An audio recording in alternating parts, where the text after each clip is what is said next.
Okay, welcome back. What we're going to do in this particular video is show you how to import data into eViews from specifically Microsoft Excel.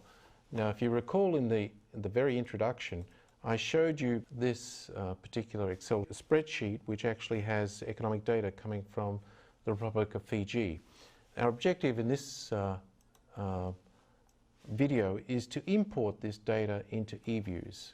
And you'll see it's surprisingly straightforward. So what I've got in front of you is, firstly, I've opened up the directory or the folder that contains the Excel spreadsheet, and I've highlighted it using the mouse. So basically I just clicked on it in order to, and it's called, it's just an Excel sheet called with the name of Fiji. And to the right of you at the bottom of the screen, you should be seeing essentially the eViews, the basic eViews interface. And obviously there's nothing going on in that interface, and what I'm going to do now is try and import that Fiji Excel spreadsheet into eViews.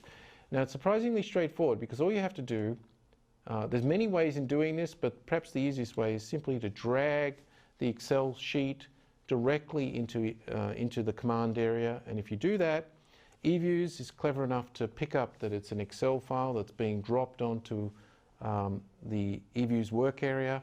And what it will do immediately is read the Excel sheet and try and interpret the time series matrix in that sheet. And you can see here is that the first thing it's doing, and it's kind of, you should take a pause here and just think about, just watch, just read what it's actually saying to you. And let me just turn on the highlight. Now notice it's telling you what the base sheet is, and in this case it's the Fiji data. It's called the sheet called Fiji, and immediately it's tried to pass the Excel sheet into economic data. And you can see here it's giving you an indication down below basically of how it's doing that. And so the predefined range is the Fiji spreadsheet, indicating the range that it worked out in terms of where the data starts and ends. Sometimes it's not so clever. In this case, it was actually working out exactly where the time series matrix begins and ends, and that it had labels in the very first row and dates down the very first column. So that's nice. So we just keep pressing next. And it's pretty obvious that eViews has already picked up that it's sort of passed successfully what's going on in that spreadsheet. So we can continue to press next, and finally it's telling you that this is how it's going to interpret the sheet, and it looks pretty clear. It's telling you that the identifier series for the dates is called date, which is correct.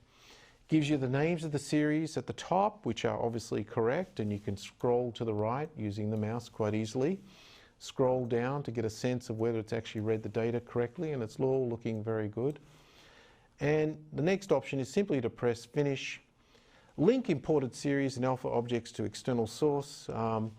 That's complicated language to simply say, do you want to always link your data to the Excel sheet so that if you change data in the Excel sheet, it actually automatically changes in eViews?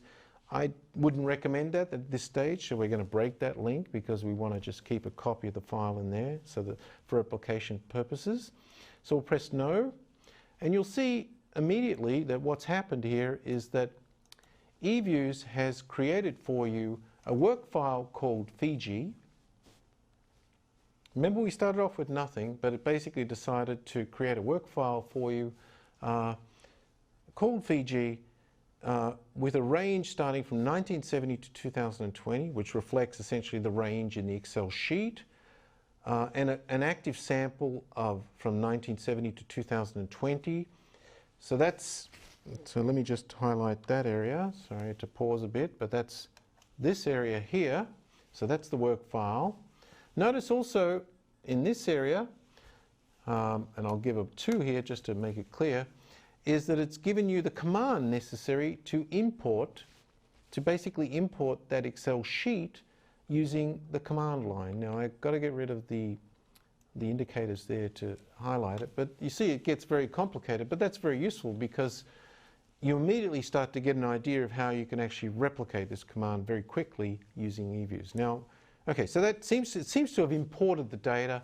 the next question is, has it actually done it correctly?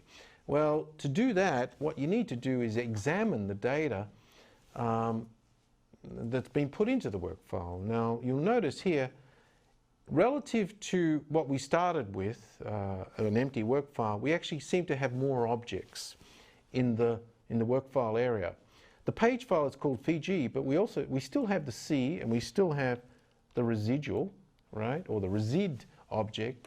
But now we actually have additional objects, which are called series, in which we should find the data that was originally in the Excel spreadsheet. Now, the one that we're familiar with probably is the real GDP of Fiji. And if you open up this area here, you'll see that basically what it's done is imported, seemingly correctly, the real GDP data of Fiji and indicated the dates associated with each value. Now, it turns out that, you know, what you really should do at this stage is reopen up or open up your Fiji Excel spreadsheet and start to compare the numbers to make sure that it did an appropriate job, because sometimes it may not. It can get easily confused or do the wrong thing, but it looks pretty good at the moment in the sense that the numbers are lining up. You can see that the Excel value of real GDP Fiji is somewhat, is actually equivalent basically to the data recorded in eViews. Now, if you work your way all the way down, you'll see that at 2013 we're expecting a value of 5.2563, and if we work our way down in Excel, fortunately we get the equivalent number there. Now, you should do that for every series in this Excel, in the time series matrix, just to confirm that it's been imported correctly. I won't go through that for this particular video, but I can assure you that the data has been brought in correctly. So that's essentially how we import data into Excel. I just want to point out one little thing, that sometimes your data might be transposed. Not to worry, because actually, if you notice, if I just restart this process and let me get rid of the command capture and close all the objects up here. So what I did is press Window, close all objects in an attempt to basically start over, and I'm going to clear the capture window by right-clicking on it. What I'm going to do now is start off with an Excel sheet where the data is essentially transposed, and I'll just show you that it's not much of a problem for eViews. If I simply take the same spreadsheet and drag it across, once again now the default spreadsheet is Fiji data transposed, and now it's showing to you that the data is obviously transposed in the view screen. But what you need to do, click here, is just read the series by row. Notice here at the bottom there's an option to read the series by row, and if I do that, immediately what happens is that eViews transposes the data for you and gives you a view, a normal view, and then we can simply go right across and let it finish.